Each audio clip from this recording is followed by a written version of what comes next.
Hello friend, मैं माही स्वागत करती हूँ हमारे channel UGC net academy site 369 में।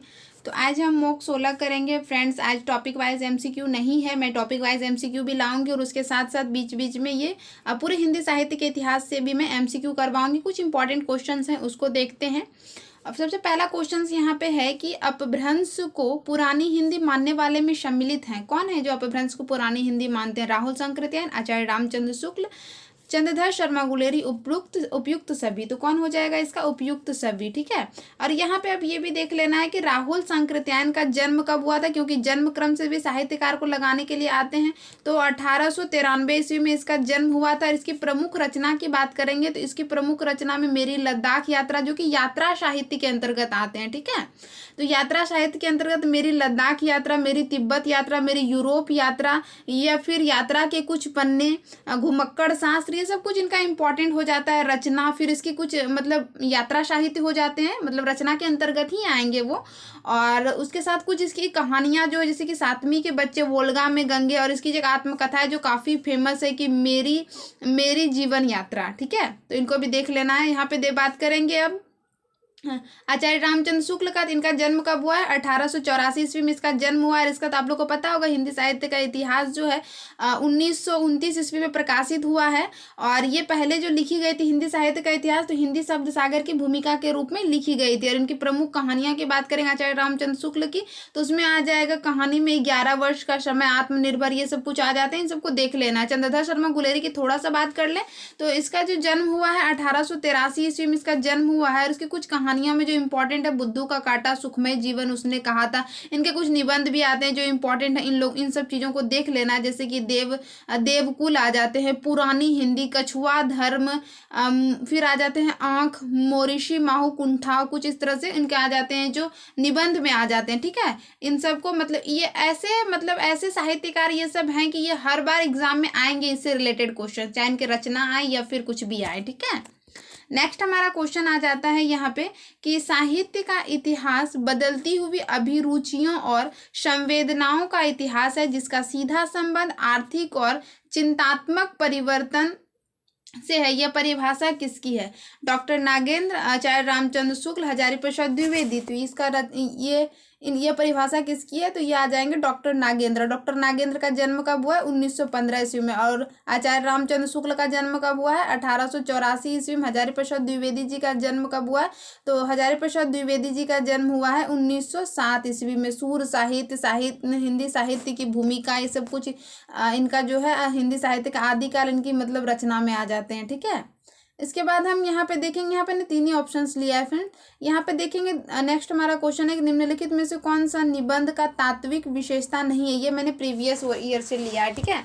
तो कौन सा है जो इनकी विशेषता नहीं है?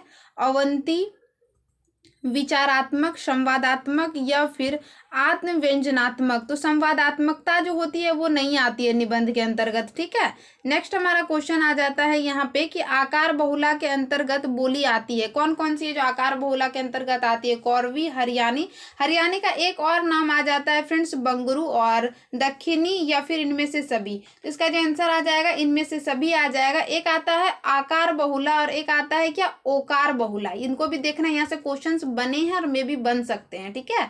और ओकार बहुला के अंतर्गत आ जाती है ब्रज भाषा, बुंदेली और कन्नौजी। ठीक है। इसका आंसर आ जाएगा 4।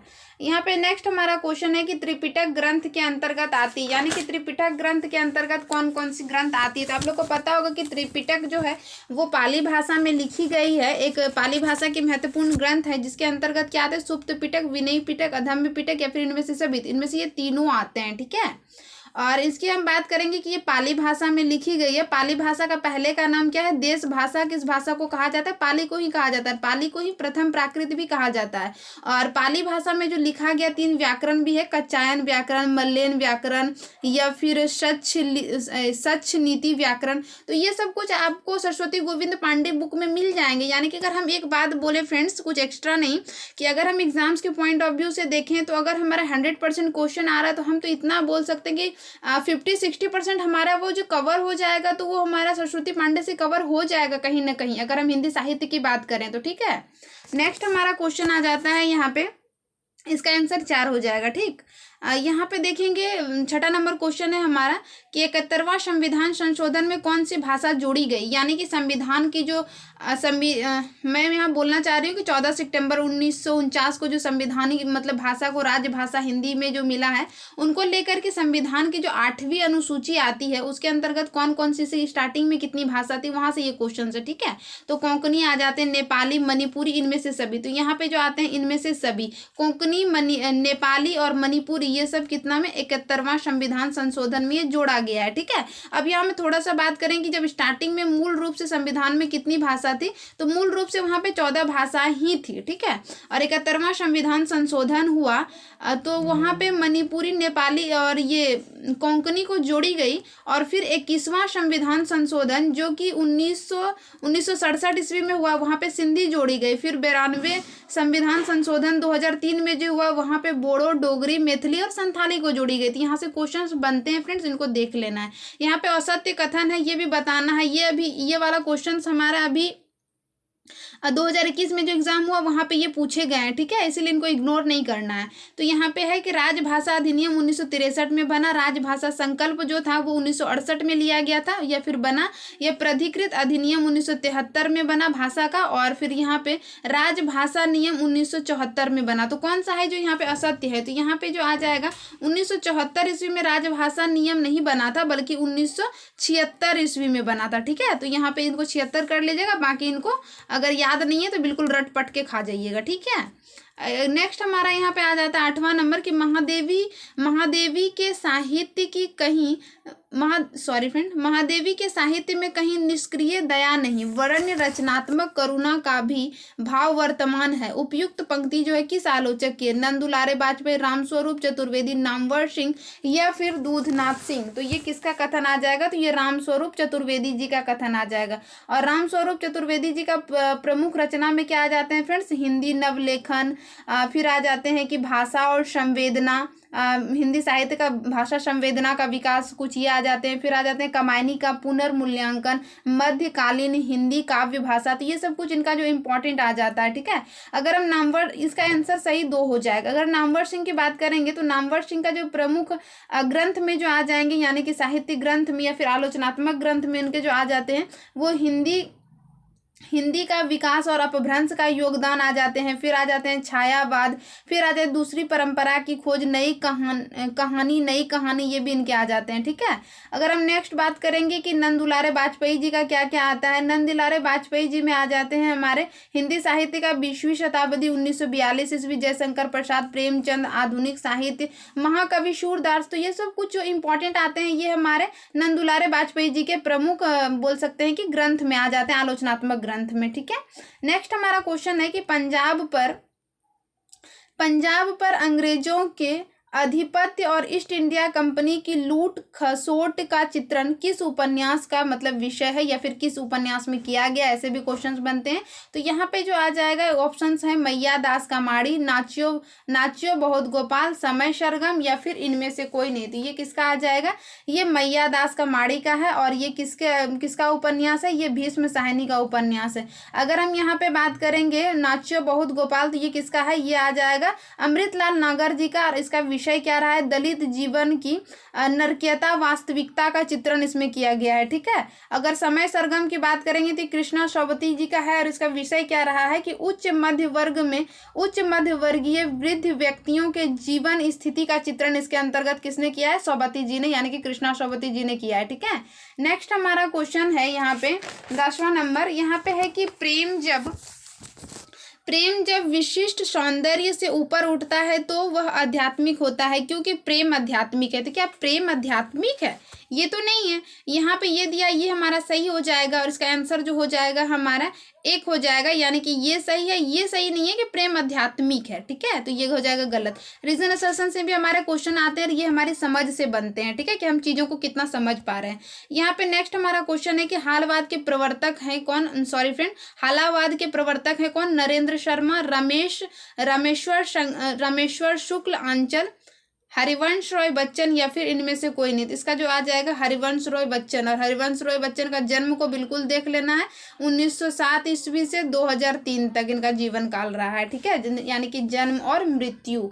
और हालाबाद की बात करेंगे तो हालाबाद कब आया था हमारा, 1933 ईस्वी में। और इसी को क्या कहते हैं, प्रेम और मस्ती का काव्य भी कहा जाता है, ठीक है। नेक्स्ट हमारा क्वेश्चन आ जाता है यहाँ पे, ये हमारा लास्ट क्वेश्चन है। ये हमारा क्वेश्चन आ जाता है कि महेंद्र नाथ जुनेजा, सावित्री, जगमोहन निम्नलिखित में से किस नाटक के पात्र हैं। तो ये आ जाते हैं चंद्रगुप्त, यहाँ पे फिर आधे अधूरे। नेक्स्ट हमारा आ जाता है कोणार्क और स्कंदगुप्त। तो ये किसके पात्र हैं यहाँ पे, तो ये आ जाते हैं किसके पात्र में, ये आधे अधूरे के पात्र हैं, ठीक है। अगर मैं थोड़ा सा और बताऊं फ्रेंड्स कि आधे अधूरे की क्या एक और खासियत आती है, जैसे कि आधे अधूरे में जो है हमारे यहाँ पे पुरुष 4 के रूप में दिखाया गया है। मेरा कहने का मतलब है, आप लोगों ने पढ़ा होगा कि यहाँ पे कितने पुरुषों की बात की गई है, तो पुरुषों की 4 बात की गई। जो हमारा पहला पुरुष जो होता है, इन पात्रों को तो याद रखना ही है, क्योंकि क्वेश्चन अभी जितने घूम रहे हैं यहाँ से भी बन सकते हैं क्वेश्चन कि पुरुष एक जो होता है वो पुरुष एक क्या है। तो पुरुष एक की पहचान क्या है, वो पतलून और कमीज पहने हुए, जो कौन है, जो महेंद्र नाथ है, ठीक है, जो कि सावित्री की हस्बैंड है, ठीक है। पुरुष 2 जो हमारे आते हैं, यहाँ मैं लिख नहीं पा रही हूँ फ्रेंड्स, आप लोग ध्यान से सुनिएगा कि पुरुष 2 जो आते हैं, पुरुष 2 का क्या खासियत बताया गया, यानी क्या विशेषता, वो बंद गले वाला कोट पहना हुआ है और पतलून और बंद गले का कोट पहना, वो कौन है, वो सिंघानिया है, जो कि कौन है, सावित्री के बॉस हैं, ठीक है। पुरुष 3 जो आते हैं, पुरुष 3 के अंतर्गत अगर हम बात करेंगे तो वो पतलून और टी शर्ट पहने हुए हैं, वो कौन है, वो जगमोहन है, ठीक है। नेक्स्ट हम बात करेंगे कि पुरुष 4 जो आते हैं, वो आते हैं कि पतलून पहने हैं और लंबा, मतलब पुराना सा लंबा कोट पहना है। वहां पे स्टार्टिंग में ही इन सब चीजों को दिखा दिया, अगर आप लोगों ने पढ़ा होगा तो वहां जरूर, आप लोग अगर नहीं लिखे हैं तो वहां पे ध्यान दे लीजिएगा बिल्कुल। तो वो कौन है, लास्ट में जो आता है पुराना लंबा कोट पहना है, वो जुनेजा आ जाते हैं, ठीक है। और बाकी यहाँ पे इनके पात्र में आप लोग देख ही रहे हैं, ये थोड़ा इंपॉर्टेंट हो जाता है, ठीक है। तो इसका आंसर आ जाएगा हमारा 2, ठीक है। और इसका आधे अधूरे ये किसका नाटक है, ये मोहन राकेश का नाटक है। और 1968 कहीं पे 68 भी मिलता है, कहीं पे 69 भी मिलता है, ठीक है, इसका प्रकाशन वर्ष। अगर हम थोड़ा सा यहाँ बात करें कि चंद्रगुप्त नाटक ये आप लोग को पता होगा कि चंद्रगुप्त नाटक जयशंकर प्रसाद जी का है, और जयशंकर प्रसाद का है, और इनका प्रकाशन 1931 ईस्वी में हुआ है। चंद्रगुप्त, चाणक्य, आम्भिक, सल्यूकस, कर्नेलिया कुछ इनके पात्र में आ जाते हैं। नेक्स्ट अगर हम थोड़ा सा और बात कर लें कि कोणार्क, ये जो आ जाता है हमारा कोणार्क का जो ये आ जाते हैं, ये किसका है, ये जगदीश चंद्र गुप्त जी का है। और सॉरी फ्रेंड्स, थोड़ा मेरा लाइट कट गया है और अभी थोड़ा अंधेरा हो गया है, 1 मिनट। तो यहाँ पे जो हमारे आ जाते हैं कोणार्क की बात करेंगे तो कोणार्क के अंतर्गत विशु जो आ जाते हैं, एक इसके खास पात्र हैं, ये पूछे गए, इनको थोड़ा सा ध्यान दे लीजिएगा।